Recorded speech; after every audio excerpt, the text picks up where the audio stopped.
ሁላችንም ራሳችንን አንድ ጥያቄ እንጠይቅ። ቶሎ እንናደዳለን? በንዴት ተገፋፍተን የማንፈልገውን ቃል ተናግረን በኋላ ግን በቁጭት ተጸጽተን አናውቅም? ብዙዎቻችን ንዴትን እንደ ተፈጥሯዊ ስሜት አንዳንዴም እንደ ጥንካሬ መገለጫ ልንቆጥረው እንሞክራለን። ነገር ግን ቶሎ ብናደድም ቶሎ ነው የሚበርድልኝ እያለን ራሳችንን እናጽናናለን። ነገር ግን እውነታው ሌላ ነው። ንዴት ልክ እንደ እሳት ነው።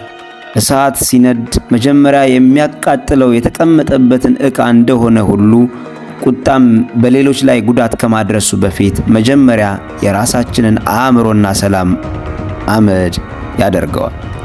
ዛሬ በቅድስት ቤተ ክርስቲያንና በአባቶቻችን ጥበብ ታግዘን ይህንን አውዳሚ ስሜት እንዴት በሰላም ውሃ እንደምናጠፋው አብረን እንመለከታለን። ቁጣን ወይም ንዴትን ማሸነፊያ መንገድ። ሰላም ኦርቶዶክሳዊ ወጣቶች፣ ከመቼውም ጊዜ በላይ ራሱን የሚያውቅና በሃይማኖቱ የጸና በምግባሩ የቀና ትውልድ በሚያስፈልግበት በዚህ ዘመን ይህ ቻናል ወጣቶችን ወደ ትክክለኛው ኦርቶዶክሳዊ ስነ ልቦና፣ ጠንካራ ማንነትና የጠለቀ ዕውቀት ከፍ ለማድረግ የተፈጠረ የለውጥ አውደ ምሕረት ነው። በጋራ እየተማርን የተሻለ ማንነትን እንድንገነባ ሰብስክራይብ በማድረግ ቤተሰብ ይሁኑ። ይህንን ቪዲዮ ላይክ እና ሼር በማድረግ ለሌሎች እንዲደርስ ስለምታደርጉ ከወዲሁ በእግዚአብሔር ስም እናመሰግናለን። ወደ ዛሬ ሐሳባችን እንግባ። ቅዱስ ያዕቆብ በመልእክቱ ሰው ሁሉ ለመስማት የፈጠነ ለመናገርና ለቁጣ የዘገየ ይሆን በማለት ይመክረናል። ምክንያቱም የሰው ልጅ ቁጣ የእግዚአብሔርን ጽድቅ አይሰራምና። ቅዱስ ያዕቆብ ለመስማት ፍጠኑ ሲለን ዝምታን እንደ ጋሻ እንድንጠቀምበት እያሳሰበን ነው። ቁጣ ልክ እንደ ሰደድ እሳት ነው።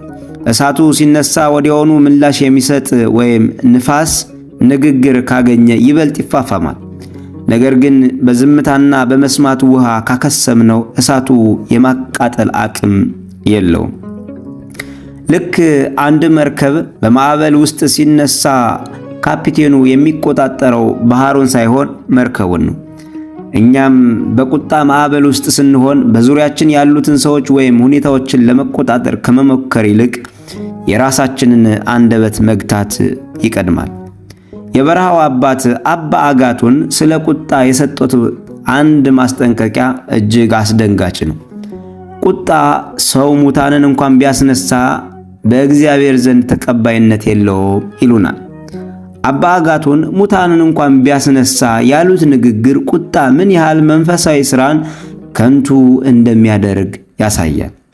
ተአምራትን የማድረግ ጸጋ እንኳን ቢኖረን ፍቅር ግን ከሌለን እንደሚጮህ ጽናጽል ነን ያለው የቅዱስ ጳውሎስ ንግግር ለዚህ አጋዥ ይሆናል። ቁጣ በንፋስ መስታወት ላይ የሚረጭ ጭቃ ነው።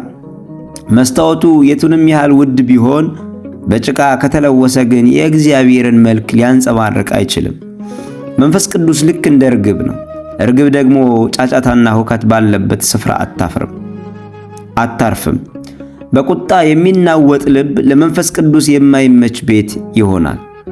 ቅዱስ ባሲሎስ ቁጣን ጊዜያዊ እብደት ነው ሲል ይጠራዋል። እብደት ማለቱ ያለ ምክንያት አይደለም።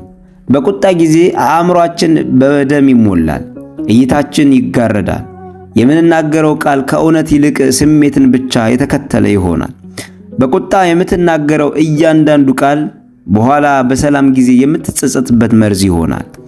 ቁጣ አእምሮን ሲቆጣጠር ሰውነታችን ለነፍሳችን መታዘዝ ያቆማል። ያኔ እኛነታችንን ስለምንስት የምናደርገውን አናውቅም። ለዛ ነው አባቶቻችን ቁጣን ከትዕቢት ጋር ማያያዛቸው ትልቅ ስነ ልቦናዊ እውነታ አለው የሚባለው። ቁጣ ብዙ ጊዜ የሚመጣው የመብት ጥያቄ ስናነሳ ነው። እንዴት እኔን ይንቁኛል? እንዴት የኔ ሐሳብ ተቀባይነት ያጣል? እንዴት በኔ መንገድ አይሄዱም? እነዚህን ጥያቄዎች ሁሉ እኔ በሚል በሽታ የተለከፉ ናቸው።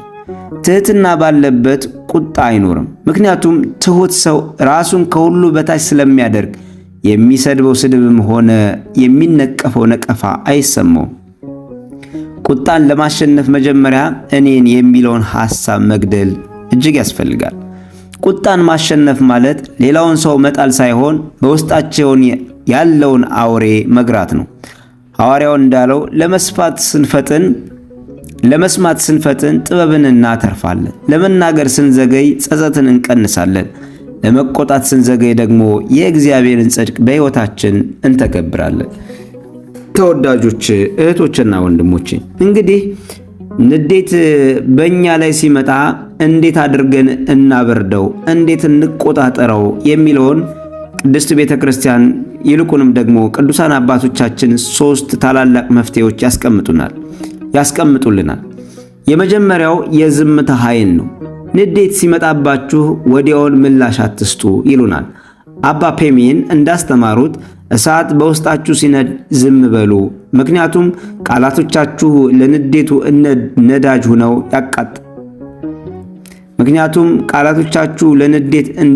ሆነው ያቀጣጥሉታል። ከመናገራችሁ በፊት ጥልቅ ትንፋሽ መውሰድ ወይም ቦታ መቀየር ትልቅ ለውጥ ያመጣል ብለው ያስተምሩናል። ሁለተኛ በውስጣችን የሚጸልዩት ጸሎት መለማመድና የራስን ኃጢአት ማሰብ መለማመድ ያስፈልገናል። ቁጣ ሊያሸንፋችሁ ሲል በልባችሁ አቤቱ ማረኝ፣ ሰላምን ስጠኝ እያሉ መጸለይ ይህንን ስሜት እንድናሸንፈው ይረዳናል።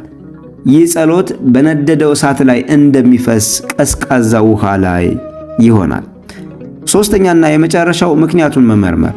ስትናደዱ ለምን ተናደድኩ ብላችሁ ራሳችሁን ጠይቁ።